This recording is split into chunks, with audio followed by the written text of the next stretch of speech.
There are 4 money traps that catch almost everyone, and none of them look like traps while you're standing in them. They look like normal life. They look like payday, like a reward after a hard week, like a shopping cart, like a brand new budget. This week we expose them one at a time. Today you get the full picture. How the 4 traps connect, why your brain walks into them willingly, and the 4 moves that get you out for good. Stay to the end, because the last move is the one that makes the other 3 stick. Let's start with the trap that sets up all the others. The backwards month. Here's how it works. You get paid, and comfort gets the money first. The takeout on Friday, the weekend plans, the small rewards for surviving the last month. Then, somewhere in the second week, the bills land. Rent, power, subscriptions, transport. And whatever survives that collision has to carry you to the next payday. So the last week of every month becomes a countdown. You check your balance with one eye closed. You put things back on shelves. You tell yourself that next month will be different, and next month arrives and runs in exactly the same order. If your money vanishes by the 25th, hear this clearly. Your month isn't broken because you earn too little. It's broken because it runs in the wrong order. Comfort first, obligations second, future last. The future gets whatever is left, and there is never anything left, because comfort has no natural stopping point. And the fix is not to try harder inside a backwards month. It's to flip the order entirely.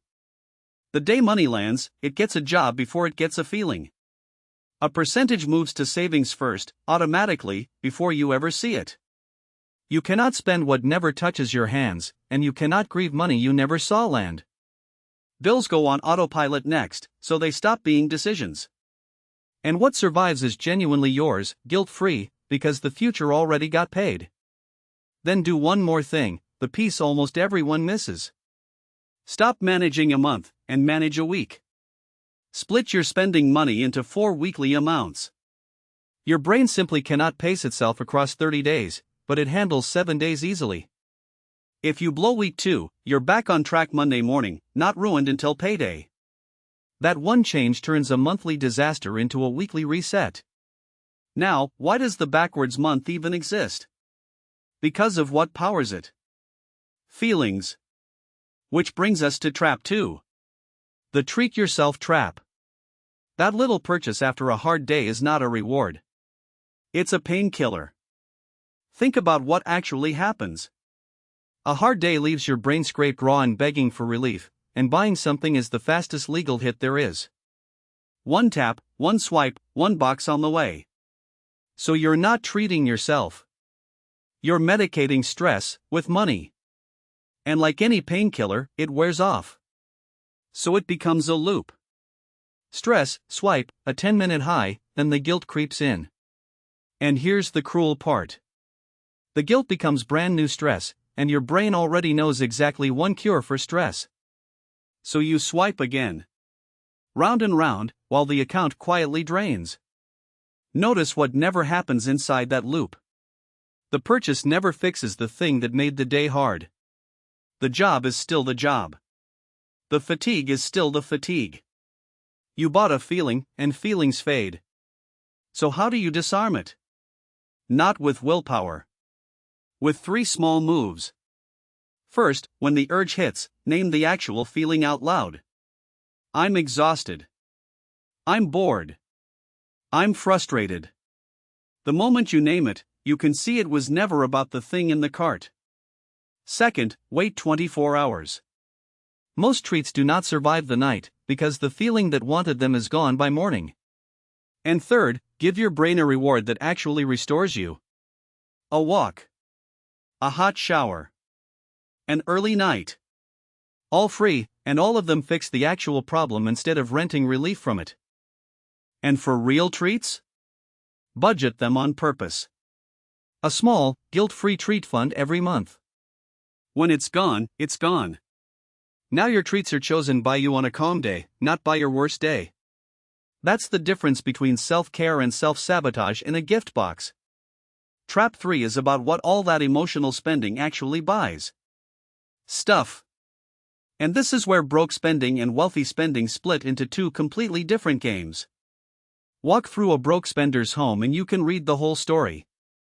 Gadgets that were exciting for a week. Boxes that were never fully unpacked. Clothes with the tags still on. Every one of those objects was a little hit of feeling rich in the moment it was bought. And every one of them is now just stuff, quietly losing value while it collects dust. That's the defining feature of stuff. It depreciates the moment you touch it, and then it keeps depreciating forever. Now watch what wealthy people buy with the same money. They buy time. The machine that saves an hour a day. The service that removes the chore they hate. The home 15 minutes closer to work, which quietly hands back 120 hours a year. They look at a price tag and ask a completely different question. Not, can I afford this? But, how much life does this buy me? Here's why that question changes everything. Time appreciates. The extra hour becomes the skill you finally learn. The skill becomes the raise or the side income. The energy becomes the workout, and the workout becomes the focus that makes everything else easier.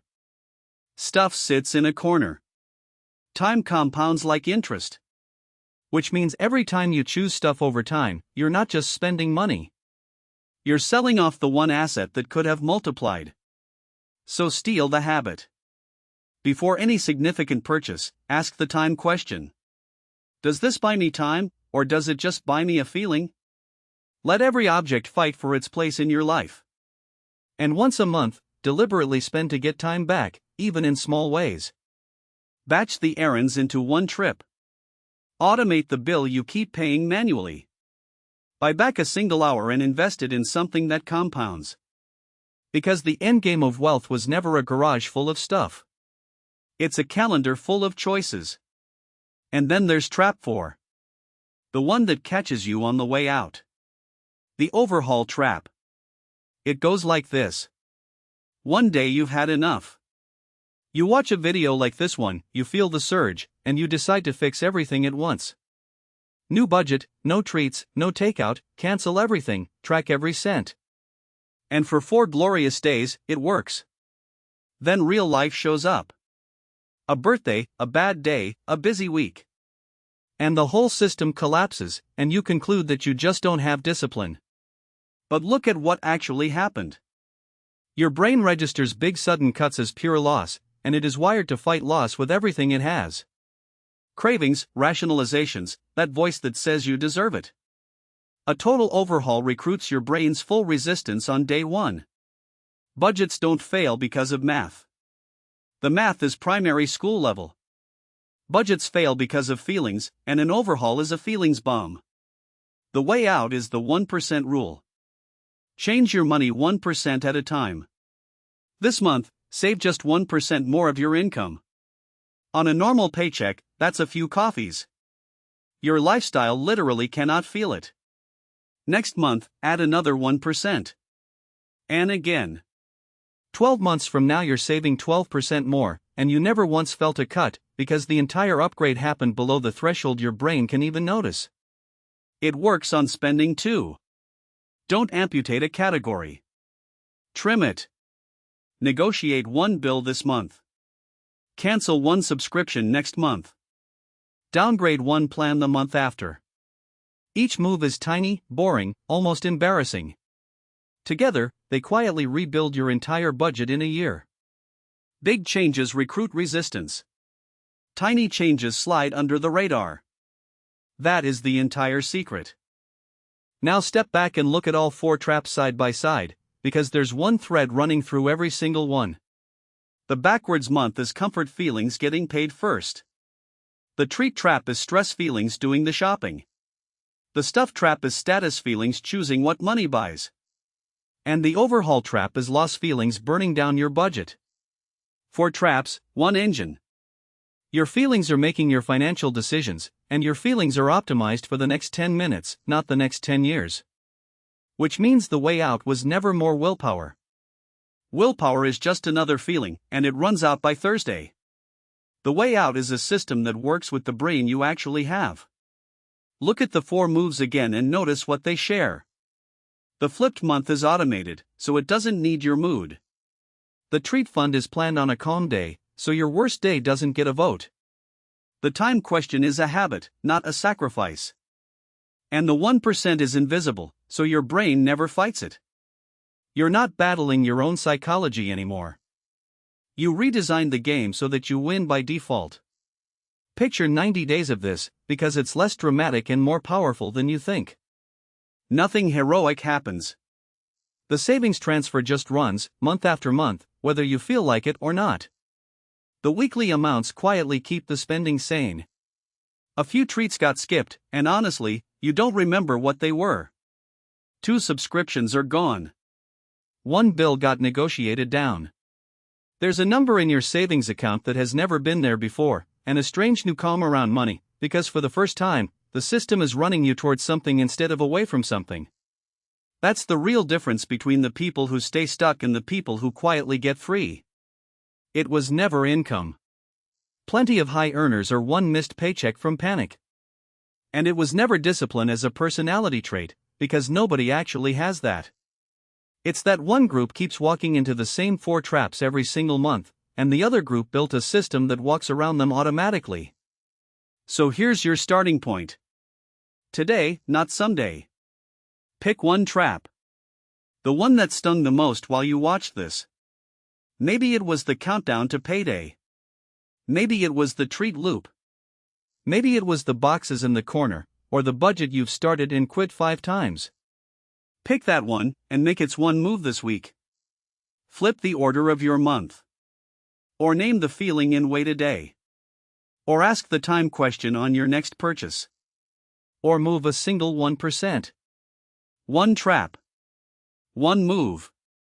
That's the entire beginning, and it's smaller than you think. If you want the complete system, every rule, the routines, the money scripts, and the full 90-day plan laid out step by step, I put it all together in the Discipline to Wealth Playbook. It's the complete version of everything this video could only summarize, and the link is in the description. And if you're not ready to buy anything, that's completely fine. Grab the free 7-day discipline reset instead. One tiny action a day, nothing over 10 minutes, completely free, and it's built to give you 7 days of proof that you can keep a promise to yourself. Either way, please don't let this be another video you watched, nodded along to, and forgot by tomorrow. That's the trap talking. Pick your move, make it today, and let the system do what motivation never could.